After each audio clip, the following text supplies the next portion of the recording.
अनुसूचित जनजातियाँ एक ऐसा समुदाय जो समाज के मुख्यधारा से कटा हुआ जंगलों में निवास करता है और अपने परंपरा, अपने रीति रिवाज को संरक्षण रखने के लिए जाना जाता है। जय हिंद दोस्तों, इस वीडियो में हम लोग उत्तर प्रदेश के जनजाति के बारे में अध्ययन करेंगे, साथ ही भारत की अन्य जनजातियों के साथ थोड़ा सा इसको रिलेट करने की कोशिश करेंगे। यह lecture Uttar Pradesh PCS, RO, ARO या पुलिस कांस्टेबल के लिए बहुत ही इम्पोर्टेंट होगा, या जो भी एग्जाम उत्तर प्रदेश लोक सेवा आयोग या अन्य एजेंसियों के द्वारा कंडक्ट कराए जाते हैं, यूपी स्पेशल से क्वेश्चन पूछे जाते हैं। जनजातियाँ से विशेष रूप से क्वेश्चन पूछे जाते हैं लगभग हर एक एग्जाम में, पुलिस को हो या बीडीओ या जूनियर असिस्टेंट का। कुछ हम फैक्ट देखते हैं यहाँ पे। फैक्ट के माध्यम से पूरे टॉपिक को पीवाईक्यू के माध्यम से समझने का कोशिश करेंगे। अगर पूरा डिटेल वीडियो आपको देखना हो तो चैनल पे पड़ा हुआ है, आप जा करके देख सकते हैं। देश की कुल जनसंख्या 2011 की जनगणना के अनुसार जो जनजातियों का प्रतिशत है वो 8.6% है। ठीक है, ध्यान रखिएगा, भारत की जितनी जनसंख्या है उस जनसंख्या में 8.6% आपका एसटी का प्रतिशत है। ठीक है, शेड्यूल ट्राइब। ठीक है, शेड्यूल ट्राइब को कहते हैं। इनमें यदि लिंगा अनुपात देखा जाए तो 990 है। देखिए, अनुसूचित जनजातियों का लिंगा अनुपात 990 है। ठीक, यदि आपको प्रतिशत में देखा जाए तो जो सर्वाधिक प्रतिशत में जनसंख्या लद्दाख में है। लद्दाख में लगभग अनुसूचित जनजातियों का प्रतिशत 94.8% है। आइए फैक्ट के साथ हम उत्तर प्रदेश के बारे में कुछ अध्ययन करते हैं। उत्तर प्रदेश में भारत की कुल अनुसूचित जनजातियों का, उत्तर प्रदेश के पास भारत की कुल अनुसूचित जनजातियों का 0.9% है। भारत की कुल जनसंख्या का 8.6% अनुसूचित जनजाति हैं, एसटी हैं। इनका जितना अनुसूचित जनजाति इंडिया में है उसका 1.09% जनजातियाँ आपके उत्तर प्रदेश में निवास करती हैं। उत्तर प्रदेश की अपनी खुद जनसंख्या का, उत्तर प्रदेश में जितनी जनसंख्या निवास करती है उस जनसंख्या में अनुसूचित जनजातियों का प्रतिशत कितना है तो वो आपका 0.6% है। ठीक है, 0.6% उत्तर प्रदेश की कुल जनसंख्या में जनजातियों का योगदान है। ठीक है, आइए उत्तर प्रदेश की सबसे बड़ी जनजातियों के बारे में यदि मैं बात करूं आपसे तो गोंड, खरवार और थारू। ठीक है, ये फिलहाल आगे सारे प्रश्न आएंगे, हम वहाँ पे चर्चा कर देंगे। गोंड, खरवार और थारू उत्तर प्रदेश की में पाए जाने वाली प्रमुख जनजातियाँ हैं, सबसे बड़ी समूह है। गोंड का जो जनसंख्या है 1,60,000 गोंडों का है। ठीक है, सॉरी, गोंड समूह की जो जनजातियाँ हैं 5,69,000। ठीक है, गोंड का 5,69,000, 1,60,000 आपका खरवार की है। आप बिजनौर के लगभग 1,05,000 के आसपास है। ठीक है, ये डाटा आपको याद नहीं है, बस ये याद रखना है। उत्तर प्रदेश की सबसे बड़ी जनजाति है गोंड है। ठीक है, उसके बाद से खरवार, फिर थारू। भारत की सबसे बड़ी जनजातियाँ 2011 की जनगणना के अनुसार तो गोंड था, लेकिन अब वो डाटा बदल गया है, अब इसमें भील आ रहा है। उत्तर प्रदेश की सबसे बड़ी जनजातियाँ अब भील हो गई है, न कि गोंड हो गया है। और भारत की सबसे बड़ी जनजातियाँ भील, उत्तर प्रदेश की सबसे बड़ी जनजातियाँ आपका गोंडा है। ठीक है, गोंड, खरवार और थारू। आइए अब पीवाईक्यू के माध्यम से हम चीज़ों को समझते हैं। सर्वाधिक अनुसूचित जनजातियों के प्रतिशत वाला जिला कौन सा है, मतलब कह रहे हैं कि किस जिले में सर्वाधिक अनुसूचित जनजातियों का प्रतिशत है।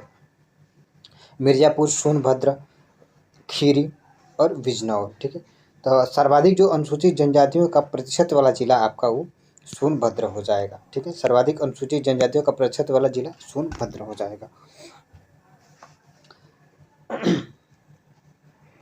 सर्वाधिक अनुसूचित जनजाति वाला जिला कौन से, अब देखिए वो प्रतिशत पूछा था और यहाँ पे जनसंख्या के हिसाब से पूछ रहा है कि कहाँ पे जनसंख्या सर्वाधिक है। सोनभद्र, मिर्जापुर, खीरी और गोरखपुर। तो जो सोनभद्र आपका है ये प्रतिशत के और जनसंख्या दोनों के आधार पर सर्वाधिक यहाँ पे जनसंख्या पाई जाती है। ठीक है, सोनभद्र जिले में जो पाई जाने वाली प्रमुख जनजाति हैं थोड़ा उनके बारे में आप एक बार समझ लीजिएगा। भूइया, भूइया। ठीक है, भूइया या भूइया, भूइया भी कहीं लिखता है। चेरा, पटारी, अगारी, पंखा। चेरा, पटारी, अगारी, पंखा, पनिक, बैगा और पहरिया। ठीक है, ये सारा का सारा पूरा डिटेल यदि आपको देखना हो तो चैनल पर विजिट करके देख सकते हैं। ठीक है, पंखा, पनिक, बैगा और पहरिया। चूँकि यहाँ पे सारा चीज़ चर्चा करना मुश्किल है, बहुत लंबा लेक्चर हो जाएगा, ठीक है। मतलब जो सोनभद्र की प्रमुख जनजातियाँ हैं, भुइयाँ, भुइयाँ, चेरा, पटारी, अगरिया, पंखा, पनिक, बैगा और पहरिया, ठीक। आइए आगे बढ़ते हैं। वहीं पे मिर्ज़ापुर की जो प्रमुख जनजातियाँ हैं, इनमें एक पैखा और पनिक, ठीक है, पंखा और पनिक, ठीक है, पंखा और पनिक मिर्ज़ापुर की प्रमुख जनजातियाँ आती हैं। सबसे कम अनुसूचित जनजाति वाला जिला कौन सा है? बागपत, बरेली, आजमगढ़ और मऊ। तो सबसे कम जो अनुसूचित जनजातियों की जनसंख्या और प्रतिशत दोनों बागपत में है। अनुसूचित जनजातियों की जनसंख्या सबसे कम कहाँ पे है? बागपत में। प्रतिशत सबसे कम कहाँ पे है? वो बागपत में है। भारत में सर्वाधिक जनसंख्या वाला जनजाति कौन सी है? देखिए निम्न में सर्वाधिक जनसंख्या वाला जनजाति कौन सा है? 2014 पीसीएस का क्वेश्चन है। सर्वाधिक जनजाति वाला थारू, भुइयाँ, चेरो और बैगा, ठीक है। तो इनमें मतलब इन ऑप्शन में आपका सबसे जो बड़ा जनजाति समूह है उत्तर प्रदेश में, वो आपका थारू है, ठीक है। वैसे देखा जाए तो उत्तर प्रदेश में जो जनजातियों का क्रम क्या है? गोंड की संख्या लगभग 5 लाख के आसपास है। उसके बाद से आप देखेंगे खरवार हैं, खरवार की जनसंख्या 1,60,000 के आसपास है। फिर थारू की जो जनसंख्या है 1,05,000 के आसपास खरवार की जनसंख्या है, ठीक है। याद हो गया। गोंड, खरवार और थारू। गोंड की 5 लाख के आसपास, 1.5 लाख के आसपास, राउंड फिगर में याद रखिए।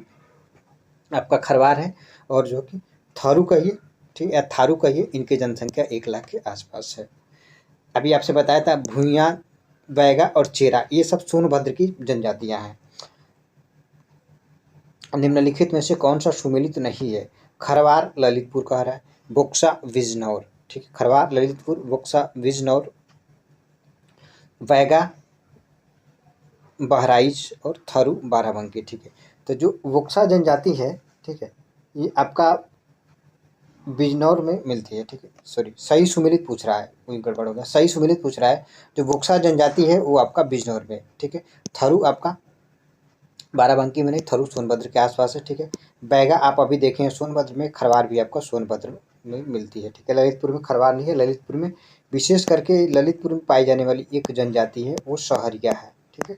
ललितपुर में पाई जाने वाली जनजाति है सहरिया। ध्यान रखिएगा, ललितपुर में सहरिया है, सोनभद्र में पहरिया है, ठीक है। जैसे ललितपुर ऐसे है तो सोनभद्र कुछ ऐसे यहाँ पे है, ठीक है। तो सोनभद्र में पहरिया, ललितपुर में सहरिया, ठीक है। एक माहीगिर जनजाति पूछी जाती है, वो इस्लाम धर्म को फॉलो करती है और वो बिजनौर में है, ठीक है। माहीगिर जनजाति इस्लाम धर्म को फॉलो करती है और ये बिजनौर में है। केंद्र सरकार के द्वारा प्रदेश की 10 नई जनजातियों को कब सूचीबद्ध किया गया था? 2001, 2002, 2003 और 2004 में। तो केंद्र सरकार के द्वारा 10 नई अनुसूचित जनजातियों को 2003 में सूचीबद्ध किया गया था। पहरिया जनजाति निवास करती है, इसी के बारे में चर्चा कर रहा था, सोनभद्र में, बहराइच में, पीलीभीत में या ललितपुर में, ठीक है। तो जो आपकी पहरिया जनजाति कहाँ पे? सोनभद्र में, ठीक है। और सहरिया ललितपुर में। यहाँ पे कौन सी जनजाति है? सहरिया, ठीक है। सहरिया जनजाति आपकी ललितपुर में निवास करती है। अगले वाला क्वेश्चन पूछिए। करके थारू समाज में पहले निम्न में से किस प्रकार का परिवार पाया जाता है? कारण कि थारू समाज में पहले, अब लगभग जनजातियां भी धीरे धीरे बिखर रही, इनमें भी संयुक्त परिवार का जो कंसेप्ट है वो खत्म हो रहा है। थारू समाज में पहले किस प्रकार का परिवार पाया जाता था? पितृसत्तात्मक, मातृसत्तात्मक, उभय सत्तात्मक या मातृ-पितृ-सत्तात्मक। जो थारू समाज एक ऐसा समाज है जहाँ पर मातृसत्तात्मक परिवार पाया जाता था, मतलब परिवार का मुखिया माता वहाँ की यानी महिलाएं होती थी, ठीक है। आप इतिहास पढ़े होंगे इंडिया का, तो उसमें भी देखे होंगे जो आंध्र सातवाहन वंश था वो भी मातृसत्तात्मक था। देखिए, सत्ता में माता का योगदान नहीं होता था, लेकिन जो भी शासक होते थे उन शासकों का नाम, ठीक है, अपनी माता के नाम से जुड़ा होता था। आज के समाज में हम देखेंगे तो आज का हमारा समाज पितृसत्तात्मक है, क्योंकि एक लड़का अपने सरनेम के साथ अपने पिता का सरनेम जोड़ता है, न कि माता का सरनेम जोड़ता है।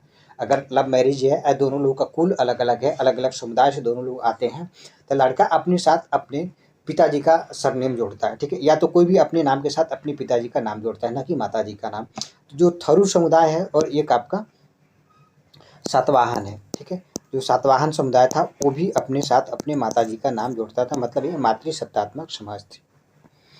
अगरिया जनजाति निवास करती है सोनभद्र में, मिर्जापुर में, गाजीपुर में या गाजियाबाद में, ठीक है, गाजीपुर या गाजियाबाद में।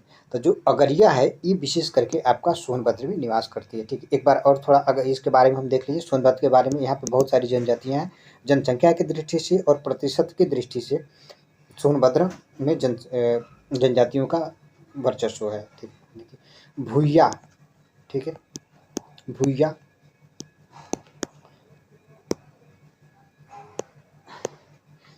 भूइया, भूइयाँ, ठीक है।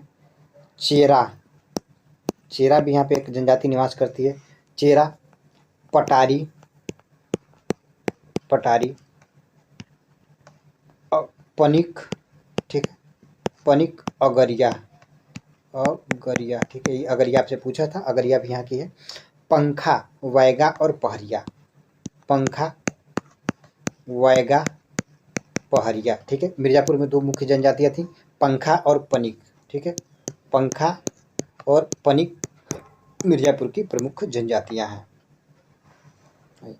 कर्मा किस का लोक नृत्य है? थरू का, खरवार का, वैगा का या वुक्सा का? तो आप जानते होंगे जो खरवार जनजाति है, ठीक है, विशेष करके तराई क्षेत्र में पाई जाती है। खरगा मतलब देवरिया, गोरखपुर आसपास वाले जो भी तराई क्षेत्र है वहाँ पे खरवार जनजातियाँ पाई जाती हैं और इनका लोक नृत्य एक कर्मा है, ठीक है। कर्मा, ठीक है, कर्मा लोक नृत्य आपका खरवार जनजातियों का है, ठीक है। खरवार जनजाति का जो निवास स्थान है, आप इनका एरिया देखेंगे तो देवरिया, ठीक है, गोरखपुर, बलिया, गाजीपुर, सोनभद्र और वाराणसी, ठीक है। सोनभद्र में भी खरवार आती है, ठीक है।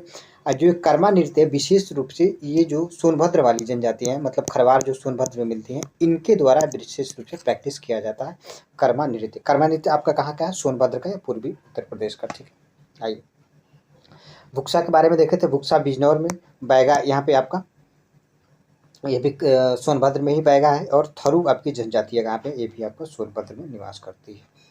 निम्नलिखित में से प्रदेश के किस जनजाति में बिरादरी, ठीक है, पंचायत पाई जाती है? मतलब कहना चाहता है कि किसमें पंचायत पाई जाती है? तो ऑप्शन हो जाएंगे, भुक्सा होगा, थरू हो गया, पहरिया हो गया या खरवार हो गया, ठीक है। तो जो भुक्सा जनजाति है इसमें पंचायत पाई जाती है, ठीक है, इसमें एक बिरादरी पंचायत पाई जाती है। पहरिया कहाँ की जनजाति है? अभी हम आपको बताए थे, ठीक है।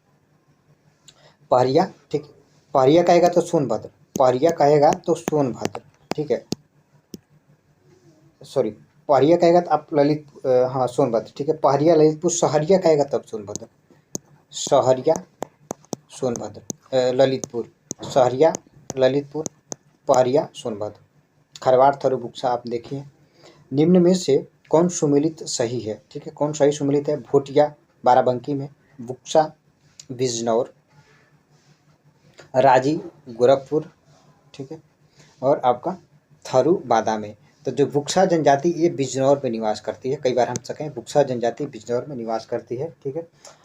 बिजनौर में एक और जनजाति के बारे में आपसे बताया था मैं, माहीगिर, ठीक है, माहीगिर इस जनजाति का नाम है और यह जनजाति इस्लाम धर्म को अपनाती है, ठीक है। यह इस्लाम धर्म को मानने वाली जनजाति माहीगिर है। विशेष करके इनका व्यवसाय मछली पकड़ना है। भोटिया या भुटिया, ठीक है, ये उत्तराखंड की जनजाति है। देखिए एक भुटिया है और एक भोटिया है, ठीक है। तो भोटिया कहेगा उत्तराखंड में, ठीक है। उत्तर प्रदेश में भी कुछ क्षेत्र में पाई जाती है, विशेष करके जब उत्तराखंड अलग हो गया तो अब इन जनजातियों का वर्चस्व यहाँ पे जनसंख्या कम हो गया। भुटिया कहेगा तो असम वाले क्षेत्र में पाई जाएंगे, ठीक। निम्न में से कौन सी जनजाति सर्वाधिक है? ठीक है, किस जनजाति की जनसंख्या सर्वाधिक है? सहरिया, अगरिया, थरू और पटारी। देखिए अब बदल के पूछा है ना, उत्तर प्रदेश में जो सर्वाधिक जनसंख्या देखा जाए तो आपका गोंड, ठीक है, गोंड के बाद आप खरवार, ठीक है, खरवार के बाद आपका थरू। अभी आपसे मैं बताया था इनकी जनसंख्या लगभग 5 लाख के आसपास, इनका लगभग 1.5 लाख, 1,60,000, इनका 1,05,000, मतलब 1 लाख के आसपास आपका थरू जनजातियाँ हैं। पटारी जनजाति कहाँ की है? सोनभद्र की है। अगरिया भी सोनभद्र की है। सहरिया, ठीक है, सहरिया ललितपुर की जनजाति है, ठीक है। देखिए 100 कैसे लिखा है, ठीक है, सहरिया ललितपुर की जनजाति है, ठीक है। इसका आंसर क्या आपका थरू था, ठीक है, थरू जनजाति। थरू के बारे में एक और इनका ये विशेष रूप से प्रचलन है, ये लोग दिवाली को शोक के रूप में मनाते हैं। थरू जनजाति दिवाली को शोक के रूप में मनाते हैं, क्यों? क्योंकि ये दिवाली के दिन अपने पूर्वजों की पूजा करते हैं। इनके जो भी पूर्वज होते हैं जिनकी मृत्यु हो गई थी, उनकी पूजा करते हैं, उनका आह्वान करते हैं, ठीक है, और उनको भोज समर्पण करते हैं। इसीलिए दिवाली को लिए उत्सव के तौर पे न मना कर के एक शोक के रूप में थारू जनजाति मनाती है। निम्नलिखित जनजातियों में से किसकी जनसंख्या उत्तर प्रदेश में सर्वाधिक है? ठीक, बनरावत, थारू, सोहरिया या धुरिया। ठीक है, तो आप यहाँ पे देखेंगे जो थारू जनजाति है उत्तर प्रदेश में जनसंख्या सर्वाधिक है।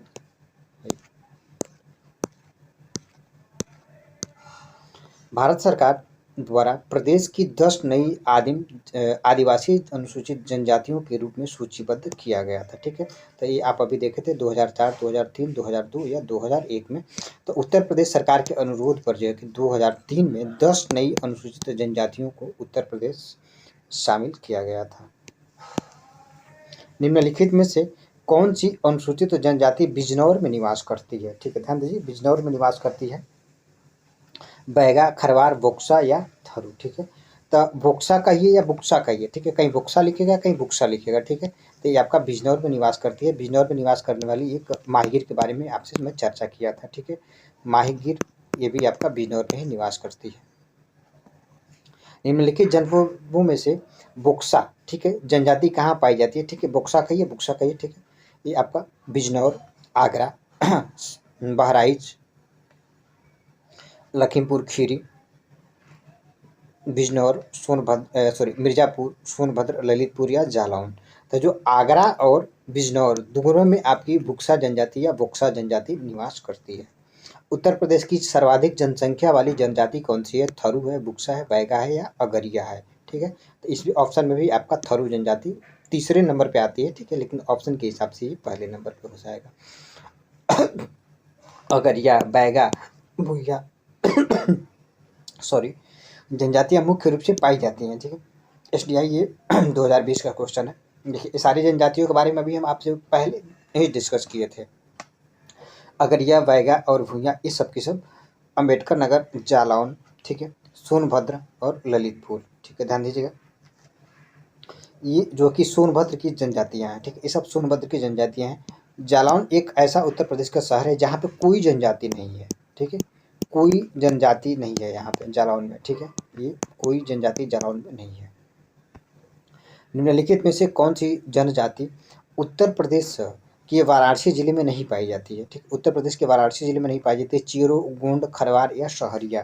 ठीक है, तो ये आपका सहरिया यहाँ की नहीं है, सहरिया ललितपुर की है। वाराणसी आप जानते हैं सोनभद्र से सटा हुआ है। ठीक है, सोनभद्र और चंदौली वगैरह से वाराणसी की सीमा थोड़ी बहुत साझा होती है। ठीक है, वाराणसी से नहीं, सोनभद्र की जो वाराणसी की जो सीमा है वो मिर्ज़ापुर चंदौली से साझा होती है। ठीक है, और मिर्ज़ापुर चंदौली की सीमा सोनभद्र से साझा होती है। मैं गलत बोल दिया, वाराणसी जो है कि सोनभद्र से नहीं, चंदौली और मिर्ज़ापुर से सीमा साझी होती है। अब वाराणसी में जो सहरिया नहीं पाई जाती है, वाराणसी में चेरो, गोंड और खरवार जनजाति पाई जाती है। ठीक है, वीडियो देखने के लिए बहुत बहुत धन्यवाद। अगर अच्छा लगा हो तो चैनल को सब्सक्राइब करिए, अपने दोस्तों के साथ शेयर करिए, वीडियो को लाइक करिए, पढ़ते रहिए, मस्त रहिए।